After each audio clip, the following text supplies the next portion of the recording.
Today we explore the mysterious world of wet blending.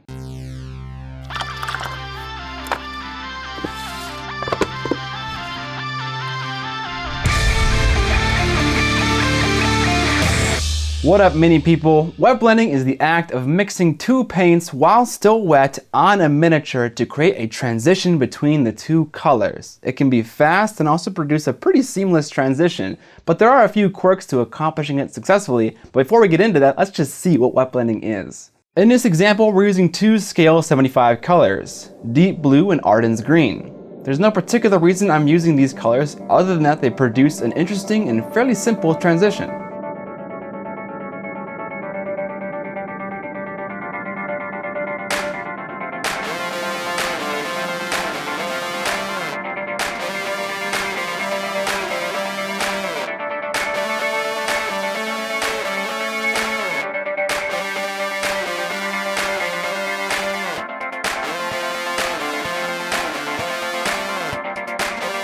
Now that we have an idea of what wet blending looks like, let's get into the various methods for how one can wet blend. We're going to be doing this on little square pieces of primed plastic card to remove as much variables as possible, and then later on demonstrate on an actual miniature. Method 1. Apply two discrete colors to the surface of whatever you're painting.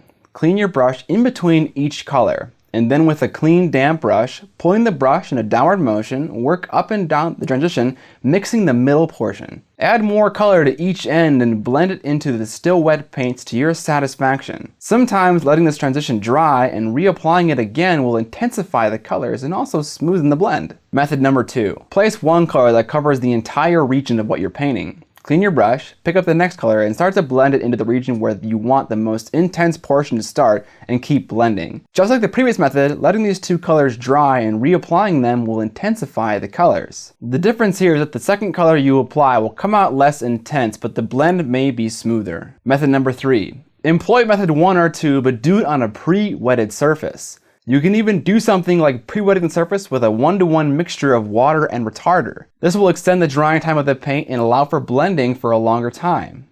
This can also result in a more diluted look if that's something you're going for. These aren't all the ways that one can wet blend, there's the ones that I am familiar with. Now that we're familiar with some of the methods, let's go into some finer details and also do some experimentation.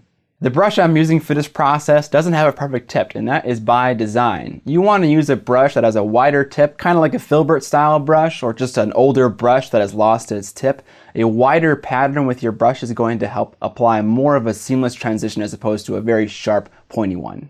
The paint I'm using isn't thinned down a whole lot. The more water you add to your paint, the faster it's going to dry out. What you can do to combat this is to mix a little bit of retarder into your paint, or you can do what I do, which is mix a little bit of glazed medium into the paint. This helps thin it down, slow the drying process, and also gives it a nice creamy texture. The next quirk to be aware about with wet blending is brush stroke direction. Something important to keep in mind is that the majority of the paint often deposits right at the tip of the paintbrush. This is especially important when we're working a darker color into a lighter color.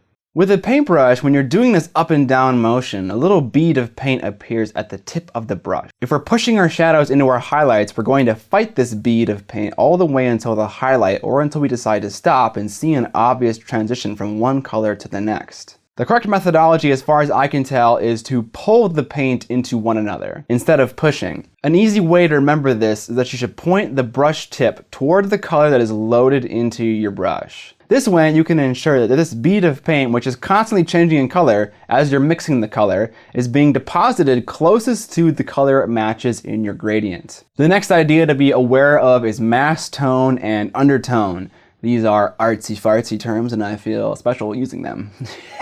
Thickly applied paint that is opaque is the mass tone. When it's spread out and translucent, that is the undertone. When wet blending, if you apply your first two colors in a thick fashion and then proceed to make these upward and downward strokes, you might find that you scrape away some of the mass tone, revealing the undertone. This can leave little weird stripes in your blend if you don't address it. The way that I address this problem is by applying my paint as an undertone, so thinly and not as a mass tone. This way, when I'm doing my downward strokes, there is no strange stripes because there's no mass tone to scrape away. If I need more color intensity after that, applying the wet blend a second time usually helps. This can be kind of a guideline in some sense, because when you're working on a very, very small area, say an individual flame on a miniature, applying paint thickly is okay, because on such a small area, scraping away isn't really going to be a problem. This is more a problem on larger surfaces. Now let's do a little bit of experimentation. Presumably the hardest blends to do are going to be the ones that have maximum contrast, both in lightness and also in hue. So can you wet blend white and black? The answer is yes. It may just take a little bit more tender love and care to get all those gray tones to be resident in your blend. What about green and red or yellow and purple? Same story. These colors can be wet blended. It's just a little bit harder than doing something like lighter green and a darker green, for instance. What about metallic paints? How do those fare? In my experiments, they seem to fare just fine, just like other colors. This is quite encouraging, as I thought I'd have issues here, but it opens up new doors for true metallic metals and shading. We can only wet blend on little squares for so long, so let's employ what we know on some miniatures. But first, an ad from whatever YouTube sponsor bid the highest. Here we have a surface that is very similar to that of one of the squares. It's a larger, flat surface, and you will see that it works in a very similar way to the earlier tests. I'm employing method 1, where you place both colors and with a clean brush start to blend the transition.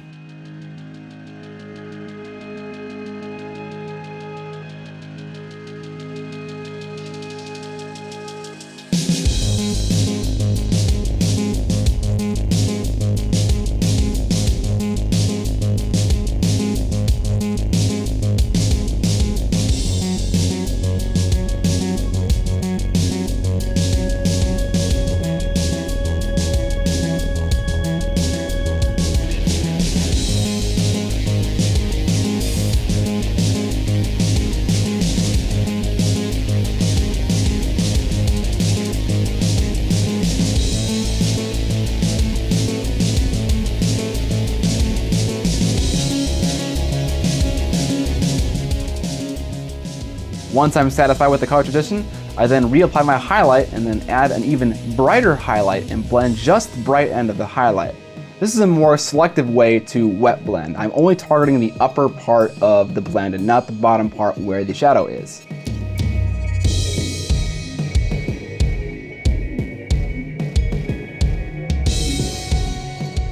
What if we need to paint something that's a little bit more oddly shaped, like the horns on my Nomad Prince's helmet? You'll find that the procedure is very much so the same, albeit slightly more fussy. Multiple passes working back and forth are needed to get a satisfactory blend. I also experimented a little bit with different horns. On one side, I base coated the entire horn in my off-white color. After this dried, I then started to apply the dark purple color and wet blend with the additional wet off-white color. This is different than just applying the wet blend directly over a primer. Instead, we're applying it over an actual base coat. This way I could ensure my lighter color had an opaque base coat.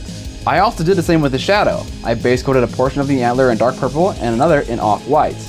I then mixed the transition between the two to ensure both ends were their maximum opacity. This particular experiment was not so easy. It took a lot of passes to hide the transition. I may not do this for future wet blending. And finally, wet blending is only a singular tool in your miniature painting tool belt. It isn't, and it should not be, the only thing that you employ on your miniatures when it comes to blending.